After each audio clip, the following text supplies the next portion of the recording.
নমস্কার, শান্তন টিভির পর্দায় আপনাদের সকলকে স্বাগত। আপনাদের সাথে মুহূর্তে রয়েছে আমি দীপান্বিতা। চোখ রাখবো বিস্তারিত সংবাদে। মুখ্যমন্ত্রীর নির্দেশের পর অ্যাকশন শুরু। পূর্ব আগরতলা থানা এলাকা থেকে ড্রাগস ও সিরিঞ্জ সহ 23 জনকে আটক করেছে পুলিশ। সম্প্রতি আগরতলা শহর পরিদর্শন করে নেশার সাম্রাজ্যের বিরুদ্ধে মুখ্যমন্ত্রী কড়া নির্দেশ দিয়েছেন। সকলকে এগিয়ে আসতে আহ্বান জানিয়েছেন, কারণ নেশার বিরুদ্ধে জনগণ সক্রিয় হলে তাদের পাশে আছে সরকার।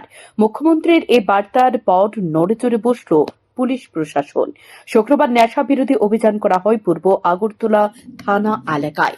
পূর্ব আগরতলা থানার পুলিশ, মহারাজগঞ্জ ফাঁড়ির পুলিশ, কলেজটিলা ফাঁড়ির পুলিশ অভিযানে নেমে বিভিন্ন এলাকা থেকে ড্রাগস ও সিরিঞ্জ সহ 23 জনকে আটক করতে সক্ষম হয়।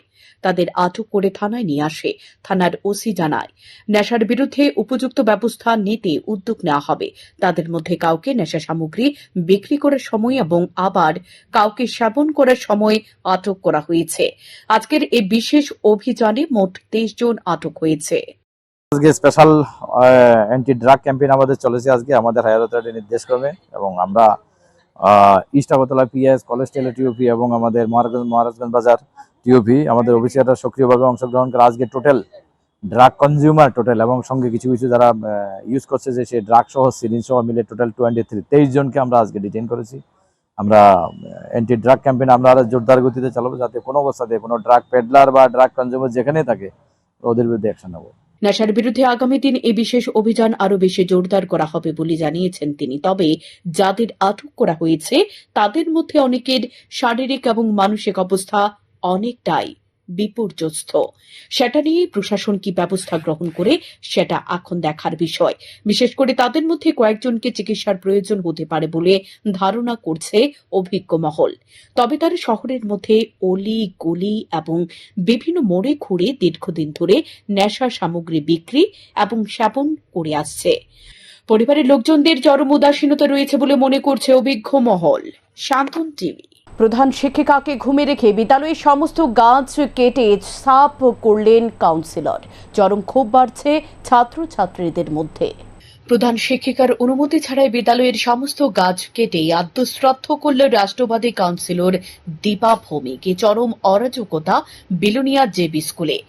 ফলে এই ছাত্রীদের প্রশ্ন, তারা নিঃশ্বাস নেবে কিভাবে। অভিযোগ, বিদ্যালয়ের ঝুঁকিপূর্ণ গাছের কারণ দেখিয়ে স্কুল পরিচালন কমিটির চেয়ারম্যান তথা কাউন্সিলর দীপা পালের উদ্যোগে কেটে সাফ করা হলো স্কুলের সমস্ত গাছ। স্কুলের ভারপ্রাপ্ত প্রধান শিক্ষিকা মৌসুমী ঘোষ পালও এই ঘটনায় উদ্বিগ্ন। তার বক্তব্য, তিনি শুধু দুটো বিপজ্জনক গাছ আর কিছু গাছের ডালপালা কাটার কথা বলেছিলেন। তারপর বিদ্যালয়ের প্রধান শিক্ষিকাকে মহকুমা শাসক কার্যালয় থেকে এসে এ বিষয়ে জিজ্ঞাসা করা হলে তিনি জানিয়ে দেন, সব গাছ কাটার জন্য তিনি বলেননি, দুটি গাছ কাটার জন্য বলা হয়েছে। পরবর্তী সময় প্রধান শিক্ষিকাকে না জানিয়ে সব গাছ কেটে ফেলল প্রশাসন। তাদের জিজ্ঞাসাবাদ করা হলে তারা জানায় অনুমতি পেয়ে নাকি গাছ কেটেছেন। স্কুলে আমি একদিন কাউন্সিলর, তো আমার স্কুল কমিটির মেম্বার, একদিন করছিলাম আর কি, আমার স্কুলটা অন্ধকার হয়ে দিছে, দিলে একটু পারলে আমার স্কুলটার গাছের ডাইলা টিলা দিয়ে একটু সাদাইয়া আমার স্কুলে একটু পরিষ্কার করে দিয়ে। তো ম্যাডাম যথারীতি তাই না রাজি হয়েছে, কইছে ঠিক আছে। মাঝখানেক আগে এসডিএম অফিস থেকে লোক আইছে, লোকাইয়া আমার ডাকাইছে, আপনারা আপনি ইয়ে করছেন, অ্যাপ্লিকেশন করছেন গাছের লিয়ে। না, আমি তো কোনো অ্যাপ্লিকেশন করি নাই অফিসে। হ্যাঁ অ্যাপ্লিকেশন আছে। আমি তো দেখি, তাইলে আমার কম্পিউটার দেখান, আমি যদি অ্যাপ্লিকেশন করে থাকি আমার কম্পিউটার আমার দেখান। তো তারা অ্যাপ্লিকেশনটা আনছে না, এবার বলতে হোয়াটসঅ্যাপে বা যেমনি আনছে, আনার পর দেখতে আসো যে এটার মধ্যে অ্যাপ্লিকেশন করছে দীপা ভৌমিক কাউন্সিলর। আমি কইটা তো কাউন্সিলর আনা করছে, আমি তো কিছু করি না, আমি তো কিছুই জানি না গাছের ব্যাপারে। আচ্ছা, এবার কাউন্সিলরের আমি সঙ্গে সঙ্গে ফোন করছি, এমন এমন ব্যাপার, তুমি কি অ্যাপ্লিকেশন করছো? হ্যাঁ করছি। এখন তো তারা আইসে গাছ কাটতে, এখন তুমি কি করবা করো, আমি কিন্তু এসবের নাই, আমি জানি না এসব কিছু। আইসে যথারীতি আইসে বলে তাই না মেজারমেন্ট দিছে, কোন কোন গাছ কাটবো কি আসবে বিষয় সব তাই নাই কইছে। আমি শুধু কইছি যে আমার ঘরের সামনে একটা নিম গাছ মরে গেছে গা, রুমের উপরে বসছে, এই গাছটা যদি কাটবার, এই গাছটা গোড়া দিয়ে কাটবা, আর জাম গাছটা বোঝা যাবে যে কোনো মুহূর্তে। এই দুইটা গাছ গোড়া সহ কাটবেন, আর বাদ বাকি যত গাছ আছে, হ্যাঁ যেগুলি রিক্স ফোলাবাইন যায় বা ফোলাবাইন ওই ভুতি জাম গাছ, ফোলাবাইন গাছের উপর উঠে, এই দুইটা তুমি কাটাই দাও গোড়া সহ, আর বাদ বাকি যা আছে সব তুমি ডায়লা দিয়ে কোথাও ছাড়াই দিবা, আচ্ছা ঠিক আছে, এইভাবে তারা মেজারমেন্ট নিছে। এর মধ্যে আইসে তারা, আমি তখন আগরতলা ছিলাম, স্কুল বন্ধ আছিল, আমারে ফোন করছে চাবি লিগাইতে, না আমার তো এখন আগরতলা, আমার কাছে তো এখন চাবি টাবি নাই। তো আমার কুকের কাছে, তাহলে আমি একটা চাবি দিতেছি, তো কুকের থেকে বলে চাবিটা নিচে নিয়া দেখলাম সব কাটতে লাইছে গাছ। কতদিন আমি আইয়া দেখতেছি সব কাটা, আগর গাছ, মেহগনি গাছ, নাগেশ্বর গাছ। আমি তো ঢুকে আমার মাথা খারাপ হয়ে গেছে, কি আমি কি কি গাছের কথা কইলাম, কি করলো এটা। তখন আমি জীবন দিয়ে প্রশ্ন করলাম, জীবন দিয়ে এটি কিটা করলে, আমার আগর গাছটি মেহগনি দিয়ে তো কাটবার কোনো দরকার আছে না। মৌসুমি এইটি যখন কাটতেছে না, সবটির ভিতরে নাকি বলে ইয়ে হয়ে গেছে গা, খুঁড়ো লইয়া গেছে গা, এর লিগে তারা সব কাটতে হালাই দিচ্ছে। এই ঘটনার পর বিদ্যালয়ের পড়ুয়াদের মধ্যে চরম ক্ষোভ জন্মেছে। তাদের প্রশ্ন, কেন এভাবে গাছ কেটে নেওয়া হলো? যে গাছ মানুষের জীবন বাঁচায়, সেই গাছ এভাবে কেটে নেওয়ায় ছাত্রছাত্রী মহলে ব্যাপক উদ্বিগ্নতা ছড়িয়েছে। এদিকে বিদ্যালয়ের প্রধান শিক্ষিকা বুঝে উঠতে পারছেন না কি কারণে কাউন্সিলর এভাবে গাছ কেটে নিলেন। অত্যন্ত মূল্যবান আগর গাছ, নিম গাছ, জাম গাছ সহ বিভিন্ন প্রজাতির গাছ ছিল। এই গাছগুলো কেটে নেওয়ায় আইনত অপরাধ হতে পারে বলে মনে করছেন বিদ্যালয় কর্তৃপক্ষ। স্কুলে গাছ কাটতে লাগছে, গাছ কাটতে লাগছে, তাদের নিঃশ্বাস কলসি চালিব। নিঃশ্বাস না, তো গাছ কি দেয়? নিঃশ্বাস দেয়, অক্সিজেন দেয়। অক্সিজেন আম থাকে না, না। কাটতে লাগছে। হ্যাঁ সব থেকে কাটতে লাগছে না? হ্যাঁ। তুমি তার সাথে কথা বলছো এই ব্যাপারে? হ্যাঁ কথা বলছো, ম্যামের সঙ্গে কথা বলছো? হ্যাঁ। ম্যামের কি কইছো? ম্যামে বলছে দেখ গাছটি কাটতে লাগছে কি লাগা। হ্যাঁ, তারপরে বিড়াল দেয়। তবে সুশাসন জমানায় রাষ্ট্রবাদীরা এই ধরনের দুঃশাসন চালিয়ে যাচ্ছে বিভিন্ন দপ্তরে। কোনো আইনি ব্যবস্থা নেওয়া হয় না তাদের বিরুদ্ধে। সান্দন টিভি। 10 আগস্ট দেশব্যাপী অনুষ্ঠিত হবে জেল ভরো আন্দোলন। তারই অঙ্গ হিসেবে রাজ্যেও ব্যাপক আন্দোলনের ডাক দিল সিটু, সারা ভারত কৃষক সভা, ত্রিপুরা খ্যাতমজুর ইউনিয়ন এবং জিএমপি।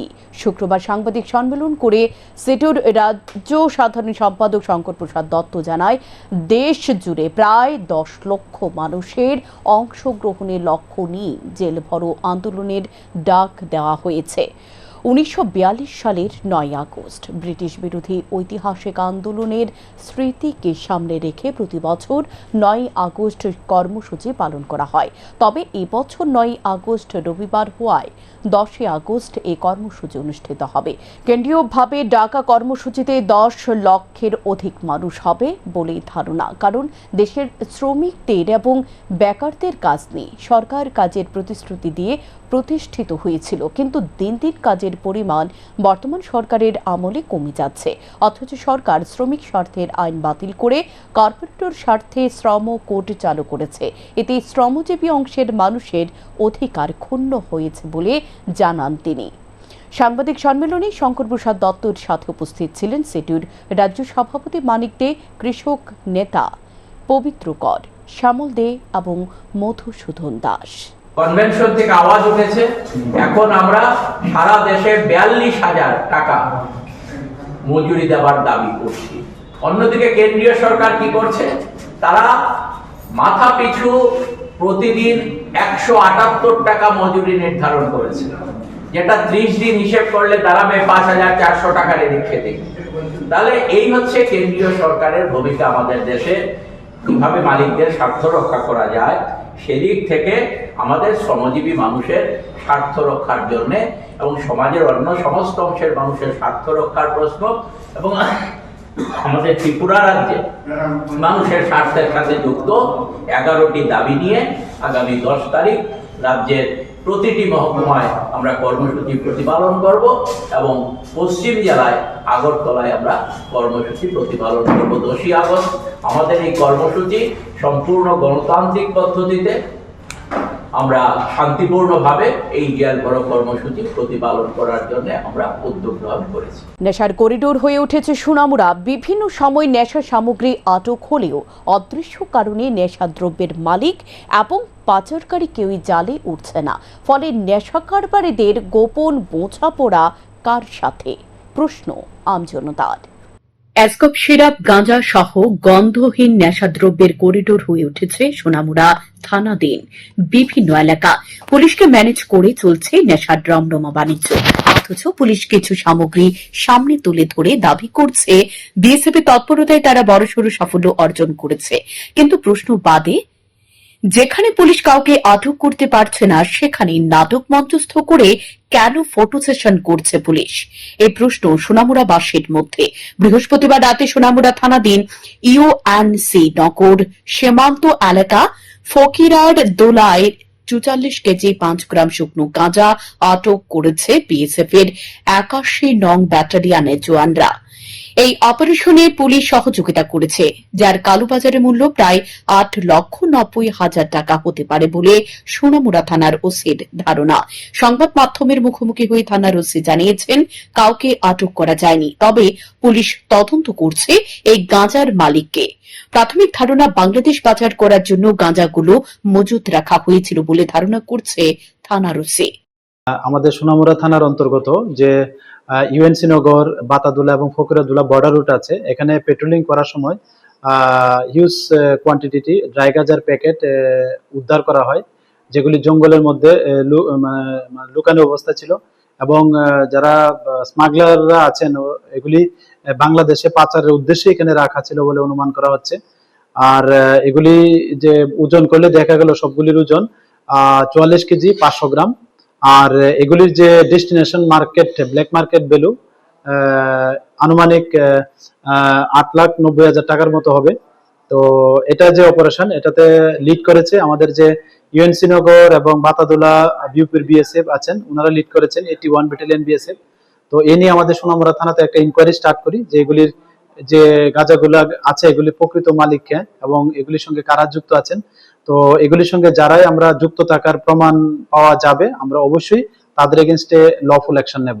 কিন্তু স্থানীয়দের কাছ থেকে জানা যায়, সোনামুড়া থানা পুলিশ গত কয়েক মাসে এমন বহু নেশা সামগ্রী আটক করলেও কোনো এক অদৃশ্য কারণে কাউকে জালে তুলছে না।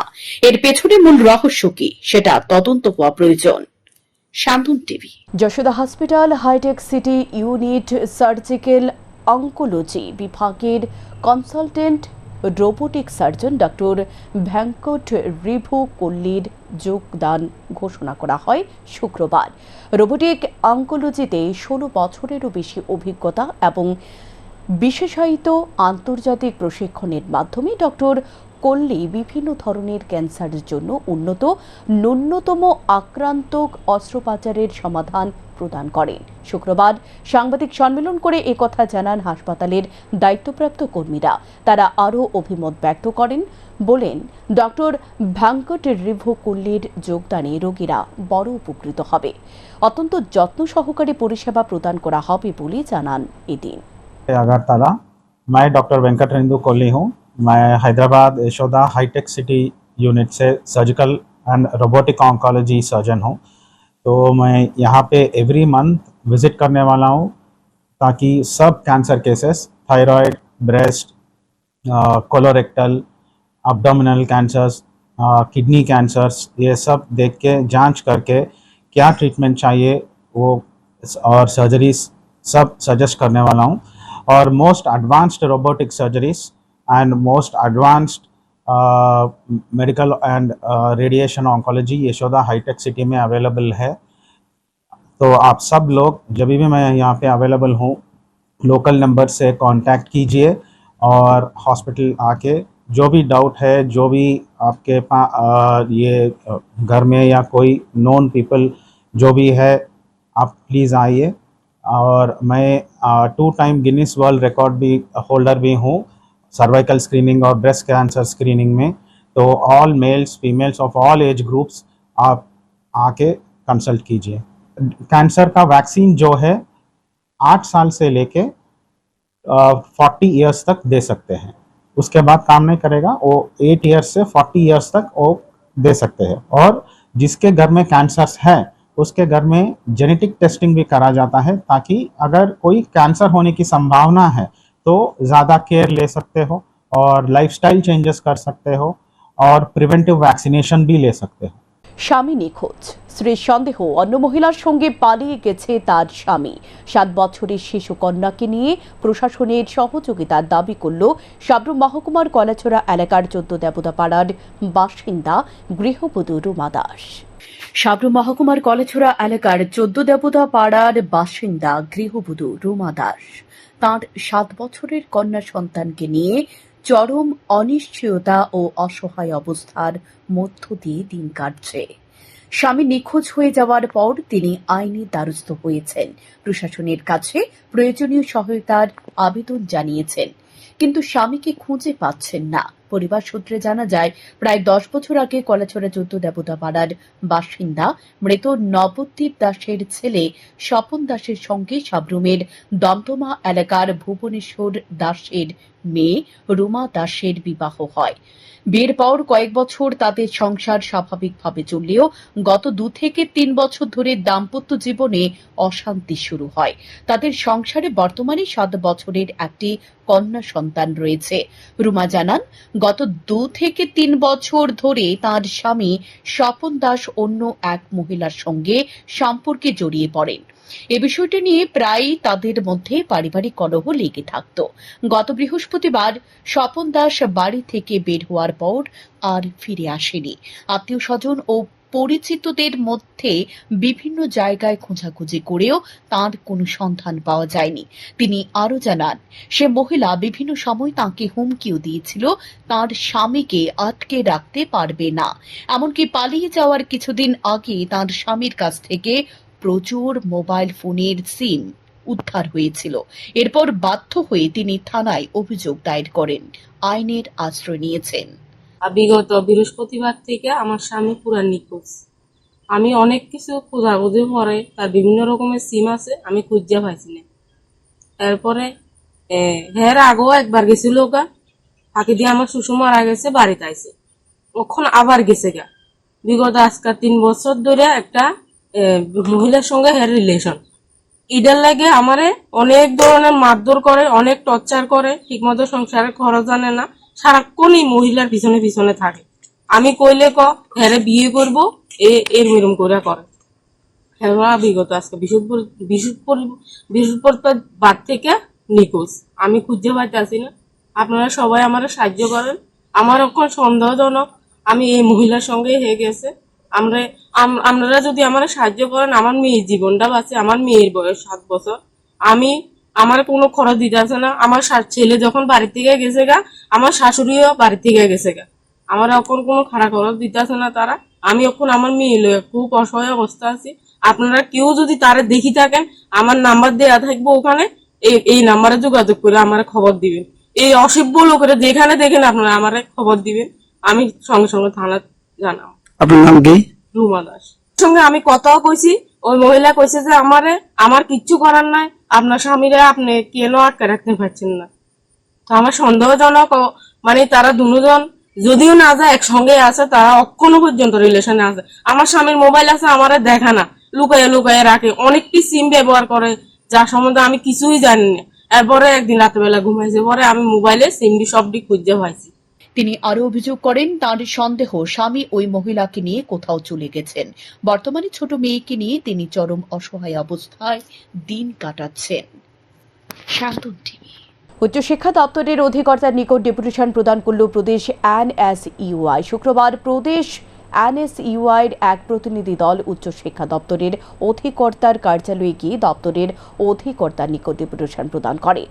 প্রতিনিধি দলের নেতৃত্বে ছিলেন প্রদেশ NSUI-র কার্যকরী সভাপতি। তিনি সংবাদ মাধ্যমের মুখোমুখি হয়ে জানান, রাজ্যের সাধারণ ডিগ্রি কলেজগুলোতে 2026-27 শিক্ষাবর্ষের ভর্তি প্রক্রিয়া চলছে। নয়া শিক্ষানীতি অনুযায়ী যারা অনার্স নিয়ে পড়ালেখা করবে তাদের মোট 8টি সেমিস্টার রয়েছে, কিন্তু বর্তমানে যারা 6ষ্ঠ সেমিস্টারে পরীক্ষা দিয়েছে তারা 7ম সেমিস্টারের ভর্তির জন্য হন্য হয়ে ঘুরছে। তাদের কাছে ভর্তি প্রক্রিয়ার সুনির্দিষ্ট রূপরেখা নিয়ে ছাত্রছাত্রীদের উচ্চশিক্ষা থেকে বঞ্চিত করার প্রয়াস চলছে। তাই এদিন উচ্চশিক্ষা দপ্তরের অধিকর্তার নিকট ডেপুটেশন প্রদান করা হয়েছে। স্পষ্টত আজকের এই ডেপুটেশনের মাধ্যমে অধিকর্তা সহ রাজ্য সরকারকে জানান দিতে এসেছি যে এই রাজ্যের একটা ছাত্র ছাত্রীও যেন উচ্চ শিক্ষার অধিকার থেকে বঞ্চিত না হয়। যদি এই রাজ্যের শিক্ষা ব্যবস্থা, উচ্চ শিক্ষা ব্যবস্থার পরিকাঠামো উন্নত না হয়, তার জন্য দায়ী আমাদের রাজ্যের ছাত্রছাত্রীরা নয়, তার জন্য দায়ী হচ্ছে এই রাজ্যের সরকার, শিক্ষা দপ্তর। তাই শিক্ষা দপ্তর এবং রাজ্য সরকারের দুর্বলতাকে লুকাতে গিয়ে, তারা তাদের দায় এড়াতে গিয়ে যদি ছাত্রছাত্রীর ভবিষ্যৎকে সেখানে জলাঞ্জলি দেয়, তাহলে আমরা ত্রিপুরা প্রদেশ এনএসইউ-এর পক্ষ থেকে বৃহত্তর আন্দোলন গড়ে তুলব। আপনারা সবাই জানেন, আজকে যখন 3 বছর অতিক্রম করলো, দেখা গেল কলেজগুলোর মধ্যে পর্যাপ্ত পরিমাণ শ্রেণীকক্ষ নেই, প্রফেসর নেই, তাদের কোন বিষয়ে পড়ানো হবে, কোথায় কি পড়ানো হবে, কবে তাদের ভর্তি প্রক্রিয়া চালু হবে, কোনো কিছু এখনো উল্লেখ করা হয়নি, যার ফলে ছাত্রছাত্রীরা আজকে হতাশ। তারই একটা সুষ্ঠু সমাধানের জন্য আমরা আজকে অধিকর্তার সঙ্গে দেখা করতে এসেছি। 12তম জাতীয় হ্যান্ডলুম দিবস উপলক্ষে ত্রিপুরার ঐতিহ্যবাহী তাঁত ও হস্তশিল্পকে সম্মান জানিয়ে শুক্রবার আগরতলা স্থিত আরবান হাটে এক অনুষ্ঠানের আয়োজন করা হয়। একই সঙ্গে প্রদর্শনীর আয়োজন করা হয়। আগামী 11ই আগস্ট পর্যন্ত এই প্রদর্শনী চলবে। এই প্রদর্শনীতে রাজ্যের দক্ষ তাঁত কারিগর এবং সেরিকালচার শিল্পীরা তাদের হাতে বোনা বস্ত্র এবং হস্ততাঁত সামগ্রী নিয়ে অংশগ্রহণ করেছেন। অনুষ্ঠানের মূল লক্ষ্য হল স্থানীয় হ্যান্ডলুম পণ্যকে বাজারজাত করা এবং তরুণ প্রজন্মের মধ্যে তাঁত শিল্পের প্রতি আগ্রহ বাড়ানো। অনুষ্ঠানে উপস্থিত ছিলেন বিধায়িকা অন্তরা দেব সরকার, দপ্তরের সচিব কুন্তল দাস, অধিকর্তা অজিত শুক্ল দাস সহ অন্যান্যরা। অনুষ্ঠানে উপস্থিত বক্তারা হ্যান্ডলুম তাঁত সংশ্লিষ্ট শ্রমিক এবং শিল্পীদের রাজ্যের সমৃদ্ধ ঐতিহ্য রক্ষায় অবদানের জন্য আন্তরিক অভিনন্দন জানান। পাশাপাশি নজর শিল্পীকে অনুষ্ঠানে সম্মান জানানো হয়। এদিকে সারা দেশের সঙ্গে তাল মিলিয়ে খোয়াইতেও যথাযোগ্য মর্যাদায় পালিত হল 12তম জাতীয় হস্ততাঁত দিবস। শুক্রবার খোয়াই অফিস টেলা স্থিত মিলন তন্তুবাই সমিতির তাঁতি প্রশিক্ষণ কেন্দ্রের এক বর্ণাঢ্য ও আনুষ্ঠানিক কর্মসূচির মধ্য দিয়ে দিবসটি উদযাপন করা হয়। এদিনের অনুষ্ঠানে উদ্বোধন করেন মিলন তন্তুবাই সমিতির চেয়ারম্যান বিজয় কুমার দেবনাথ। সবাইকে নমস্কার। অ্যাকচুয়ালি আজকে 7 আগস্ট, আজকে দিনটি 12 ন্যাশনাল হ্যান্ডলুম ডে। তো এই উপলক্ষে আমাদের ডিরেক্টরেট হ্যান্ডলুম হ্যান্ডিক্রাফট সেরিকালচার এবং উইভার সার্ভিস সেন্টার এবং অন্যান্য সংস্থার সহযোগিতায় আজকে আমরা এই দিনটি উদযাপন করছি। সারা ত্রিপুরা রাজ্য থেকে যারা তাঁত শিল্পী রয়েছেন, যারা রেশম শিল্পের সাথে যুক্ত আছেন, যারা আর্টিজান আছেন, হ্যান্ডিক্রাফট সেক্টরের সাথে যুক্ত, সবাইকে আমরা আমন্ত্রণ জানিয়েছি এবং আজকে প্রোগ্রাম একটি শুরু হবে এবং এই উপলক্ষে আমরা 5 দিনের এক্সপো, হ্যান্ডলুম এক্সপোর আয়োজন করেছি।